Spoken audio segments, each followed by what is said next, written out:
You know, I have been incredibly privileged to have spent my life living in Wales and delving into aspects of its history. And how lucky am I today to be here at Dynevor Park on the outskirts of Llandilo, looking down across this gloriously beautiful Tawy Valley.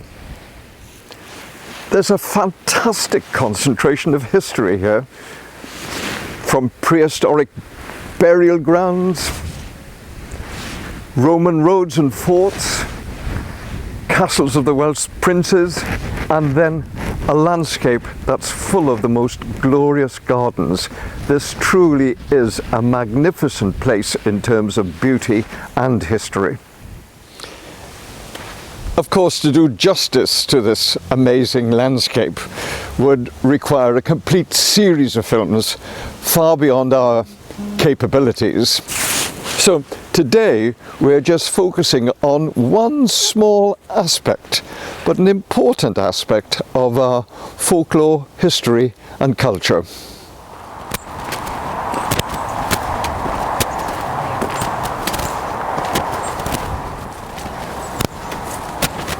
Well, there's a backstory to our film today, which started earlier this year when I met a former colleague of mine for a cup of coffee, and we had the inevitable conversation about whatever happened to X, Y and Z, and do you remember this event or that event. But it was when I asked him, what are you doing now, that opened up a whole new realm of history to me, because he started to explain about a project that he was closely involved in. And that's what's brought me here to this delightful apple orchard just alongside the busy A40 road. You know, he spoke with such enthusiasm about the work that he and other volunteers are doing in preserving and regenerating aspects of the history of some of the long forgotten traditional apples of Wales. So Philip, what's so important about these apples? These are a Bardsey apple. This is a very rare apple because it was one tree left on Bardsey Island, and somebody took the initiative by cloning it or grafting it to make more varieties, and now it's been sold all over Wales and England. So it's a really nice multi-purpose apple. You can eat it, you can cook with it, and it makes nice juice as well. So it's a very rare variety. There's no other DNA match to it anywhere else in the British Isles, so we think it's unique so far. So how did you become involved with apples and orchards? Well, I used to climb trees as a lad, as most kids do, you know, and it was a birthday treat. All my friends used to go and climb trees and pick the apples on my birthday. And so I suppose it's just sort of in my DNA a little bit as well. And then I've been organising an apple day at Cwm Du for 22 years now. 22 years, it's coming up in mid-October. And then Paul Davis, who's been selling apple trees in this area for about 40 years, suggested we could start doing an inventory of where the orchards were in the Tawy Valley. And then I picked up on various work that other people had done as well. And then the orchard came along and I retired, and I said, well, I'll volunteer to help look after the orchard. It was only a young orchard, it was only 3 years old at the time. It's now 10, and it's yielding nearly 2 tons of apples each year and increasing each year. So, and I'm just going from strength to strength, really. That's brilliant, Philip. How many volunteers do you have? Well, it varies. On cold days and wet days, it's down to about 4 or 5. But today, I think we've got about a dozen here today, so it can vary an awful lot. It depends what there is to do. So, you have the apple, and I can understand you'll eat an apple. Yeah. What are the other byproducts from an apple? Well, there's only so many you can eat, aren't there? And this is what people tell us for their orchards. They said, I've eaten it until I'm blue in the face with apples. So I said, well, bring them along here. And we juice them and make them into, they can either take away fresh juice, or they can take away, we pasteurise it, or they can hire the equipment, and so they can pasteurise the juice, and that will keep them for probably a couple of years safely. We only got a best before date of 9 months on it, because that's the only testing we've had, but it will keep longer. And we also got a little cider club going, and we make cider. So people can either hire the equipment and do that themselves at home, or they can come in here and use equipment here, or we do it on a contract basis, which is what this is for. That's And then fantastic. they can sell it and give it to their friends for Christmas and do whatever. Brilliant. A lot of people freeze apples. They peel it, cut it into slices and then freeze it as well. But we haven't started doing that yet. I didn't know you could do that. That's fascinating. Yeah. It's a way of preserving, isn't it? Yeah, sure. Hey, well, all power to your elbow. Yeah, no, good. This was an area of study that was completely new to me. I had no idea about the history of apple growing in Wales. Then I had the good fortune to be introduced to this book, The Apples of Wales, by Carwyn Graves. Now, it may be a small book, but it's absolutely jam-packed with information about apple growing and orchards in this lovely land of ours. We've been very fortunate. It's a wonderful little bit of a serendipity because filming here today has happened to coincide with their Apple Day. And there's so much going on here. But Philip mentioned a particular person, Paul Davis, and he is very much an expert on the history of apples and the whole aspect of how and where and when apples came from. So I'm going to have a quick word with him. Varieties. Yeah, the normal ones you'd see being offered. So these are all the ones you've grown? Yeah, these 3 bags are from my cider apple trees at home. Oh, right. I thought, right, let's see if we can ID them. How have you been involved with apples and orchards? About 30 years or so, purely by accident, really. And at one time, every village had its own apple because there wasn't the kind of contact that we've got now. And an apple grew from a seedling, and it was good, and people liked it, and they cultivated it. And once you've got more than one example, then it no longer becomes a seedling. No longer a seedling; it becomes a cultivar. Apples are so good at how would you call it? Reproducing, really. They're variable. All these are one species. All those 6,500 global varieties are all one species. It's amazing how Brilliant. Look, so where did the apple come from? It obviously wasn't indigenous to Wales. it crept in as from the Caucasus, Western China, the Caucasus, that kind of area, and that's still the birthplace of apples. And they crept in along the Silk Road. At least 20 varieties that the Romans brought to this country, and the Romans occupied this area. So it's possible that there's some of the varieties here. But when the Romans left, we don't know what happened. There was a certain amount of cultivation in Wales for sure. But I think most of the varieties that we had have gone. There's a possibility the world still has a variety called Decis or Decis, whatever you want to call it. It could still be Roman, or as near as we get to a Roman variety. Now, prior to the Romans, we had crab apples, and they came over with Neolithic man from the continent. And weren't they significant in Celtic folklore and druidical? That's for a Welsh historian rather than me. I'm not Welsh, but it could well be that they would have been about. I think they were used by the Neolithic peoples like we would use humbugs or mints and things. They're very high in vitamin C, and they used to be flash dried in front of the fires. And then they put them they didn't have pockets, but they put them in the pouches, take them with them and eat them because we were all sort of vitamin C, like guinea pigs, it would have been very important there. I've also been noticing you when you were slicing the apples. Yeah. It's almost like wine tasting. The tasting tends to be the last thing. You do start with the outside and you work in. There's about must be 24 different characters we look at, but that never gets you to the right answer anyway. So much of it's done on experience and guesswork to some extent, and you can guess for a while, and then you have to start making a decision. And sometimes you can't make a final decision. You have to say to somebody, "It's a fairly good chance it's this, but it could be something else. And because nowadays we've got the DNA technology, we can send them the samples of the leaves away, and we'll get a really positive answer, an absolute positive answer. Fantastic. And very cheaply, really. Brilliant. Thank you so much, Paul. Okay, That no was problem. just terrific. Well, this is one of the Bardsey varieties that Philip was talking about, and I must say it's absolutely delicious. You know, when I was a kid in junior school, I remember one of the older boys telling me that if I ate the core of an apple, the pips would grow in my stomach and then a tree would grow out of my throat. And it was part of the tales that existed then, you know, that eating carrots would give you better eyesight and that you fed a cold and starved a fever. This everyday fruit that we take almost for granted has a long history of mythology and folklore.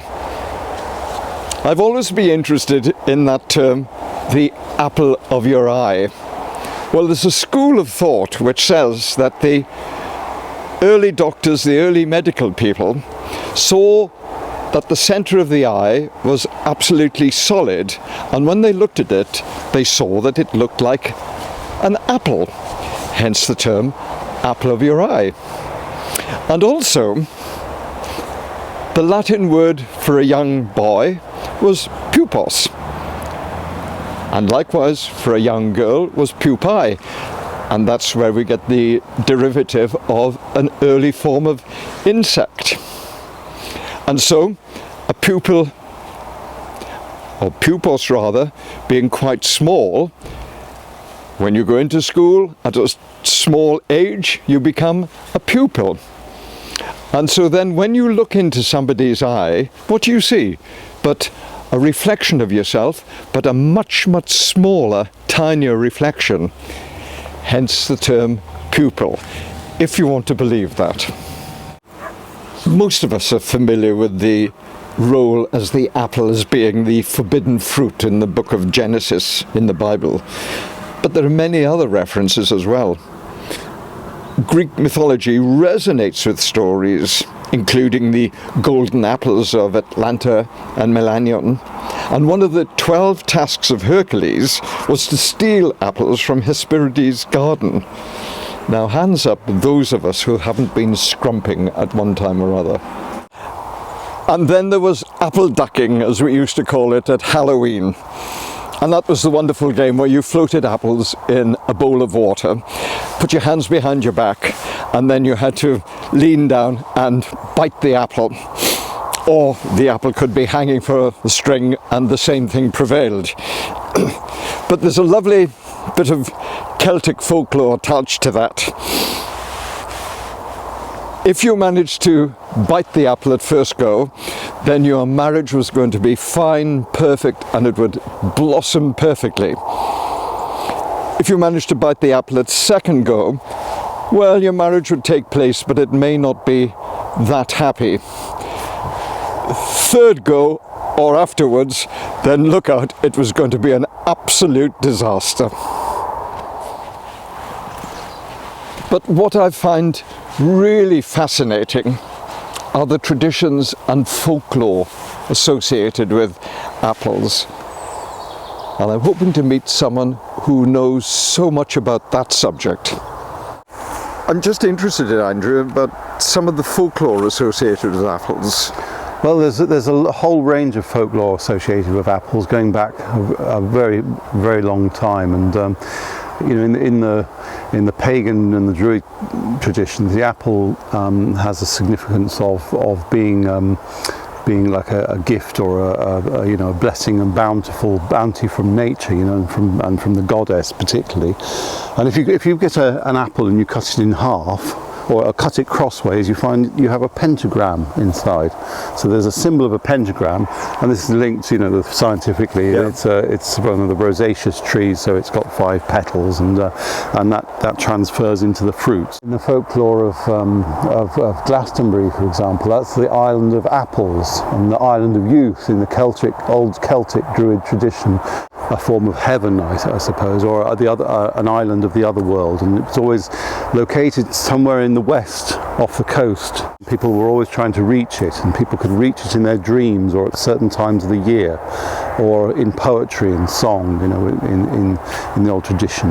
That's fantastic. Now, what about the story I've heard about beating or shaking the trees to get the spirits, the evil spirits? Yes. Well, no. I mean, when we have the wassail, mostly a Saxon tradition. From the wassail is a Saxon word, but we also find its equivalent in Wales, and was really beating the bounds of the orchard, and it's to bless the trees and to bring good health to the trees and ensure a good harvest. But in the West Country, wherever I come from originally, they have the tradition of beating the trees to get the apples out of the trees, the last apples, because cider apples are usually the latest apples to come off the tree. And we think, well, why are they beating the trees? It's a harsh treatment for the trees, but it's actually a form of pruning. So scientifically, it breaks some branches, or it mashes the tips, and it regenerates the tree, and the tree being challenged bodily like that starts to sprout more spur growth, and it's the spur growth that's the fruiting spurs on the trees. So isn't it fascinating the way that science and folklore interlocks and overlaps? Yes, they do. They move in and out sometimes. They don't always coincide completely, but they do coincide at certain important points, I think. And if you want proof of how important orchards are in Wales, you only have to look at the place name Berllan. And so not only do we have the Welsh term for orchards, but we also have Welsh variety, Pren Glas. So what's the history behind these, Andrew? Well, they're a very old Welsh variety, and I think they're from a monastery near St Dogmiles.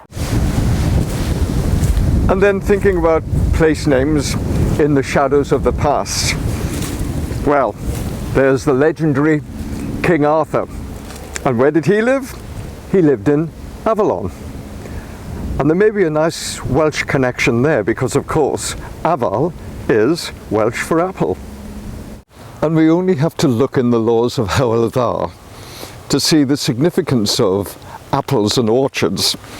I've got a little reference here that an apple tree had the equivalent value of 16 lambs or 15 pigs. And of course, orchards during the medieval period were seen as places of rest, repose, but of course of dalliance, romance, fruitfulness, and fecundity. And there's one of our lovely folk songs which speaks so eloquently. Dacw and hariad I law ana Berllan. There's my love down in the orchard.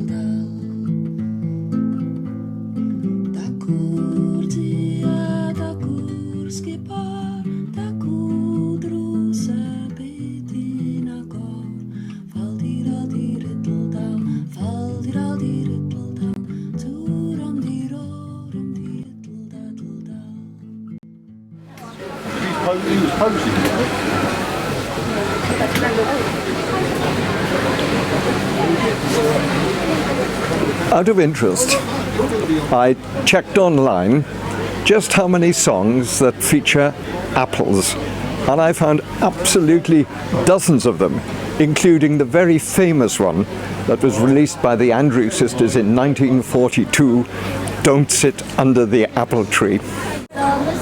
And apples feature in our everyday speech. We're all familiar with an apple a day keeps the doctor away. Well, that originated in Pembrokeshire in 1866 with the local saying which said, "Eat an apple on going to bed, that'll stop the doctor from earning his bread." And here's folklore and science intertwining again, because there was a study in 2013 which estimated that eating an apple a day was comparable for over 50s for taking a statin drug every day and without the side effects. So the happy combination of folklore, science, music and culture come together with the growing of apples. And we're here in the delightful hamlet of Cwmdy near Llandailo, where we're celebrating the harvesting of the fruit. So I'm just going to pop in, try some of the cider and make a little music. I'm taking my statin treatment in liquid form. Cheers. Yeah, I used to work occasionally 4 minutes. The program.